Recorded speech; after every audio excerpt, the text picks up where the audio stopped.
Di sini ada soal integral, di mana diberikan P atau fungsi harga, demand sama dengan P 600 minus 6Q 0,5. Lalu kemudian MR sama dengan 600 dikurang 9Q 0 pangkat 0,5.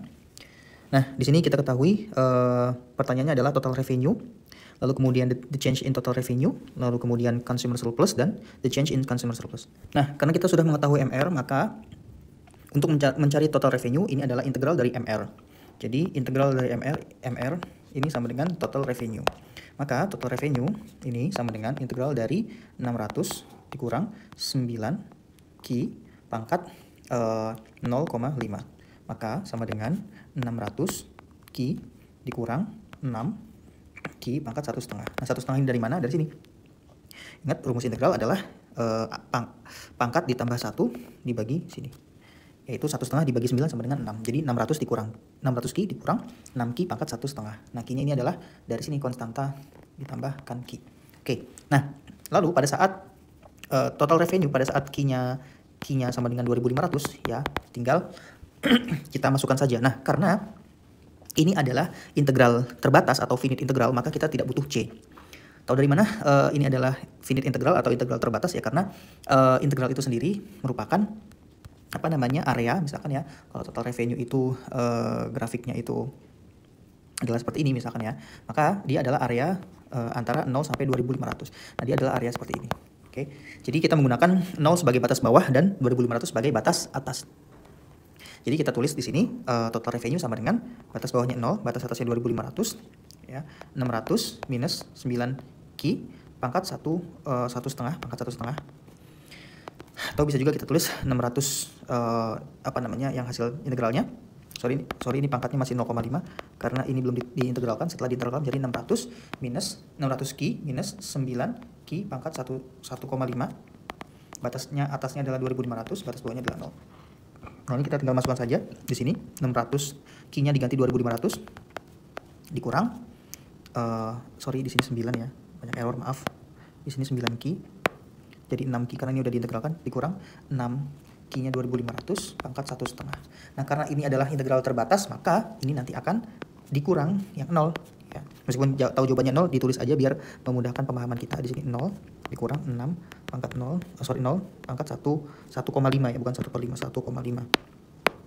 1,5. Nah, ini jawabannya adalah 1.500.000 dikurang 750.000 dikurang 0. Seperti itu. Sehingga jawabannya TR sama dengan 750.000 pada saat Q, ya, pada saat Q-nya adalah 2.500. Maka dari sini kita juga ketahui kalau misalkan TR dibagi Q itu kan sama dengan P ya. Ini maka P-nya sama dengan 750 dibagi 2.500 sama dengan 30 ya. 750.000 dibagi 2.500. Ya, sama dengan 300. Seperti itu.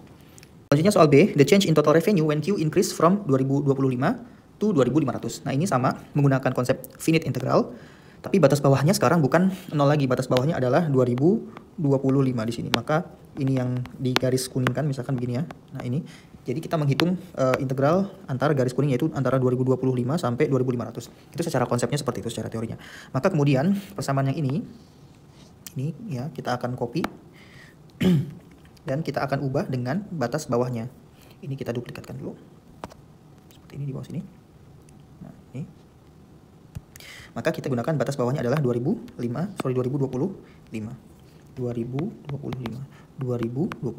ya. Jadi integral dari marginal revenue ini sama 600Q dikurang 6Q pangkat 1,5, tapi batas bawahnya adalah 2025, batas atasnya adalah 2.500. Maka kita masukkan angkanya sekarang, batas atasnya dulu 600, 2.500 dikurang 6, 2.500 pangkat 1,5. Oke. Nah, ini yang pertama, yang batas atasnya ya. Lalu dikurang 600, masukin 2025 dikurang 6, 2025 pangkat 1,5. Nah, ini adalah batas bawahnya, seperti itu. Oke, ini hasilnya adalah tadi ya 750 kurang 668.250. Hasilnya adalah 81.750. Oke, jadi soal nomor 2, perubahan total revenue-nya ketika Q-nya naik dari 2025 menjadi 2005 adalah 81.000. Sebelumnya, untuk mencari consumer surplus, saya akan gambarkan ini adalah kurva demand ya. Jadi sebenarnya integral itu adalah daerah di bawah kurva demand. Daerah di bawah kurva demand atau yang berwarna hijau misalkan ini. Yang berwarna hijau ini adalah semuanya integral. Jadi integral adalah kurva di daerah di bawah kurva demand ya, atau yang berwarna hijau ini adalah integral. Nah, karena consumer surplus itu sebenarnya hanyalah sebagian ini dalam segitiga ini ya, dalam segitiga yang saya tunjukkan ini, yang berwarna kotak berwarna merah ini, maka kita harus mengurangkan ya daerah yang di bawahnya. Nah, kebetulan daerah yang di bawah ini, kalau misalkan kita lihat ya, ini adalah titik pertemuan antara supply dengan demand, biasanya ditentukan oleh Q, dan ini adalah P. Nah, maka daerah Q sama P ini kalau kita lihat luasnya sama dengan total revenue. Jadi untuk mencari consumer surplus di sini, caranya adalah integral dari D, dari demand. Maka integral dari demand itu seperti ini ya, karena ini menunjukkan luas wilayah di bawah kurva demand dikurang dengan daerah P dengan Q ini, dikurang dengan daerah P dengan Q ini. Ya, yang saya arsir. Maka ini adalah TR. Seperti itu. Jadi saya ulangi, untuk mencari consumer surplus rumusnya adalah integral dari D dikurang total revenue. Oke, kita akan jelaskan untuk mencari consumer surplus. Nah, sekarang kita integralkan persamaan demand dari P600 dikurang 6Q pangkat 0,5. Kita integralkan dulu seperti ini.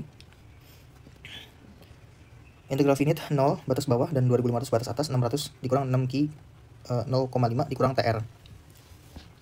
Maka jadinya adalah seperti ini, 600Q dikurang 4Q pangkat 1,5, batas atasnya 2500, batas bawahnya 0, dikurang P dikali Q. Kita masukkan angkanya, 600 dikali 2500 dikurang 4 dikali 2500 pangkat 1,5. Karena batas bawahnya 0, jadinya seperti ini, masukkan 0-nya, dan dikurang 750.000. Hasilnya adalah 250.000. Ini adalah consumer surplus yang pertama. Consumer surplus yang kedua, karena yang diminta adalah perubahan atau the change, maka kita akan melihat selisih antara consumer surplus 1 dan consumer surplus 2. Sebelumnya kita masukkan dulu, TR-nya adalah 330, dan Q-nya adalah 2025. Maka nanti dikurangnya adalah 330 dikali 2025, yaitu 668.250. Dengan cara yang sama, kita masukkan batas bawahnya 0, batas atasnya 2025. Kenapa batas bawahnya 0, batas atasnya 2025? Ya tadi, karena konsep integral adalah konsep di bawah kurva, seperti itu. Jadi sekarang kita perpendek, jadi 2025. Dari 0 sampai 2025. Kurvanya lebih pendek sebenarnya. Oke, nanti kita akan lihat contoh gambarnya. Untuk sekarang kita kerjakan dulu 0 sampai 2025. Maka kita masukkan kembali integralnya sampai seperti ini, 2025, dan batasnya adalah 0. Lalu dikurang 668.250. Ketemu hasilnya adalah 1.215.000 dikurang 0 dikurang 668.250. Hasilnya adalah 1.182.250.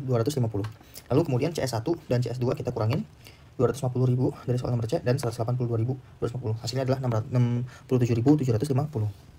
Nah, secara grafik yang tadi saya bilang batas 2500, batas kurvanya menjadi lebih kecil karena ya, ini yang warna kuning ini adalah consumer surplus ketika harganya 330, lebih kecil ya. Kenapa? Karena memang secara teori ketika harganya itu naik, maka consumer surplus itu menyusut. Ketika harganya itu turun, consumer surplus itu meningkat. Seperti itu. Nah, yang kuning adalah consumer surplus ketika harga 330 dan jumlah barangnya 2025. Tapi ketika harganya turun menjadi 300, maka consumer surplus bertambah menjadi yang berwarna hijau ditambah yang berwarna kuning. Seperti itu. Totalnya 250.000. Sedangkan selisihnya yang warna hijau ini adalah 67.750. Seperti itu.